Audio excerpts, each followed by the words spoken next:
আসসালামু আলাইকুম ওরহমাতুল্লাহি ওবারকাতুহু। হ্যালো বন্ধুরা, দেখুন ফিলিপিন্সে আজকে প্রায় 5-7 দিন যাবৎ প্রচণ্ড বৃষ্টি। সকালবেলা এই যে গাড়ি নিয়ে বের হয়েছি, দোকানে যাইতেছি, প্রচণ্ড বৃষ্টি। দেখুন আস্তে আস্তে গাড়ি ড্রাইভ করতেছি। বাইরের পরিবেশটা দেখুন, বৃষ্টির কারণে ভালো করে দেখা যাচ্ছে না। তো প্রতিদিনই বৃষ্টি হচ্ছে ফিলিপিন্সে, নিম্নচাপ দেখা দিয়েছে, তাই প্রতিদিনই বৃষ্টি হচ্ছে। এটা হচ্ছে কাবিতে সিটি, ফিলিপিন্স।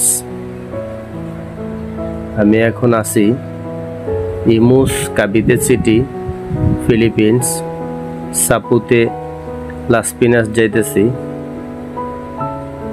রাস্তার ভিতরে প্রচণ্ড পানি এবং বৃষ্টি। সো গাইস, দেখুন ফিলিপিন্সের বৃষ্টির অবস্থা। So guys, please like, comment, share my video. Thank you so much for watching my video.